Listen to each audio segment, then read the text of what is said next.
I think that defense is going to be the biggest thing. When the Raptors are guarding teams, unless you have superstars on your team like the Lakers, the Clippers, I think the teams like that, yeah, sure, like they have a great team, they'll score 130 points in a game. They're not going to score that if the Raptors are playing beyond them.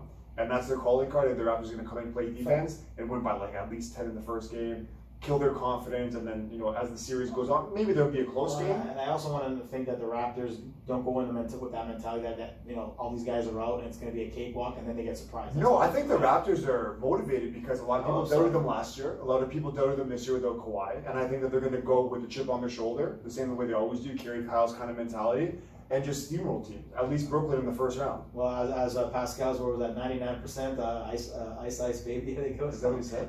Yeah, to Matt Thomas, and they call him. Oh, yeah. When he ran up on him in the interview. And 99%. I don't know. Matt Thomas been killing it too. You know what? He's a very good shooter. He's a very good with minutes, and when he's on, he's a very good. Like again, he's just rolling. He's like he has that. What was that guy that they had? Like Capono and Kyle Korver type. But he's a better defender than those guys. He can move around. He's not incredible, but at least he'll put in an effort, right? But again, for a guy that was like in the 10th, 12th man, he's been pretty solid. He's got a little bit of size too. So sweeps, Milwaukee, Orlando, Toronto, Brooklyn, at least for me, and you have you have them stealing one game and 5. Okay, Boston, Philly. Ben Simmons, injury is very serious. We don't know. He's not coming back this year, but the injury is going to be very serious. Interesting to see how he's going to bounce back from that. Boston, they've been really good too. They've had Kemba's been in and out of in terms of inconsistency, but who do you like in this one? I'm taking the Celtics in 6, mostly because I think even with Simmons there, I think the Celtics probably would have won the series from what I've seen, but I think it would have been a little bit more competitive. I think that the Sixers miss a lot of guys like JJ Redick and the shooting. I like Korkmaz. I think Korkmaz is a good shooter. But overall, I just don't. I mean, I think it would take a very Josh Richardson going off for a lot of the games, or maybe Tobias Harris really having a really big time playoff. I guess Al Horford's still now in the mix now because he's back in the starting lineup now that they have Simmons. Yeah, I mean, at the end of the day, they have guys. I'm a little concerned with the team chemistry. You know, they had that situation where Embiid wanted to kill the the new point guard. I'm blanking on his name. Shake Milton. There seems to be a lot of issues there with Joel. I mean, last year Joel had a good first round, and the situation with the last we saw him, he was crying off the court. The Raptors, and his sicknesses and stuff. He's a guy that can take over the game, but I think Boston as a collective with Tatum and Brown. Again, he'll have I think Embiid will have a great series because the Celtics don't have very good bigs. Really, right? They don't have very good bigs. Size, But I mean, I think the everything around just favors the Celtics, and then the Celtics take them out in 6. Wow. I think go upset on this one. I'm going to take Philly. I think that they're going to be playing a different style. Elton Brand's probably told these guys to switch it up because you go from having Ben Simmons, who is maybe one of the best defenders in the league, athletic guys, played the point, can't shoot to save his life. I think they're really gonna benefit from having some spacing and shooting on the floor, especially with Embiid. Because now you got guys like I said, Shake Milton, Tobias Harris, Al Horford, Josh Richardson. I'm really looking to have a big series too. I think this might be his coming out party, even though he's been a Raptors killer with Miami back in the day. Burks, Scott, Nito, Marcus Tybalt, Korkmaz, O'Quinn, this is a deep team too. None of them are stars, but they're all capable guys, right? Yeah. Like I said, I just think so you have how many games do you have in that upset? Maybe 7.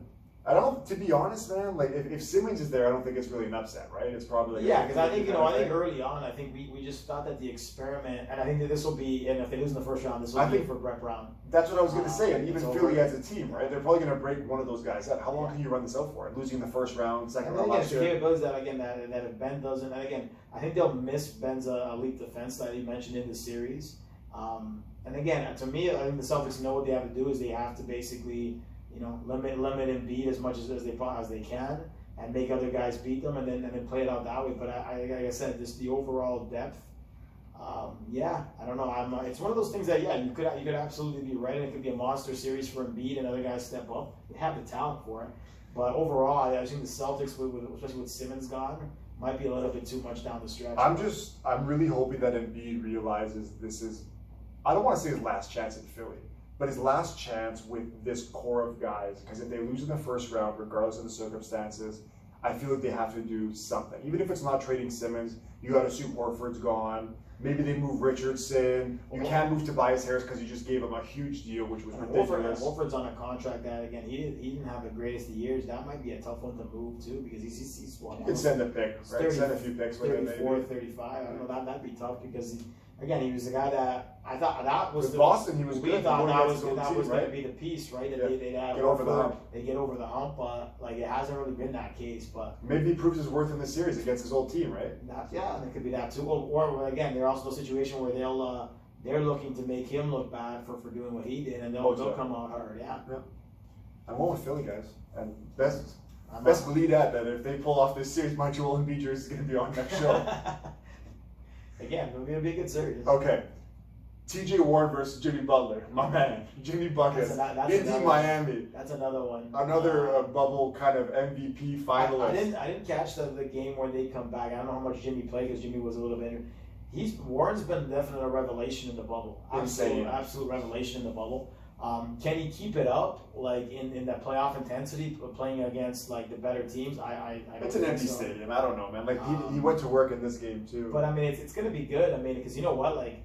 Them having to face off with each other consistently, some stuff's gonna blow up. Obviously, I think Miami's got too much talent. I think without Sabonis, I think Bam's gonna have a bit of a field day over there. I like Miles Turner. I think he's a good player, but Oladipo still coming back from that injury. I don't know how effective he'll be. Kendrick Nunn hasn't. I watched a few Miami games. He's been pretty decent. He's been consistent, but for a Dragic has actually been pretty solid from the games I watched with him and the Raptors. Overall, I actually like a lot of the Tyler Hero, the three-point shooter. I know they had that injury to Derek White Jr. He wasn't really playing much anyways. That injury looked pretty bad. Yeah. But overall, I think Duncan Robinson's been solid, obviously, all season. I think they have a little bit too much. And Olynyk's actually been a pretty good guy off the bench. I can't watch him play. I told Zane, I had to hit up Zane. Shout out to my boy Zane. I watched Kelly Olynyk play, and all he does I saw him All-Star Weekend. Good Canadian boy. Good Canadian guy. The guy's a monster. He makes me look like a midget. But I can't stand there watching a guy that's 7 feet, 250, just sit at the three-point line, not make a dribble, and just front rim threes every time. I need to see something.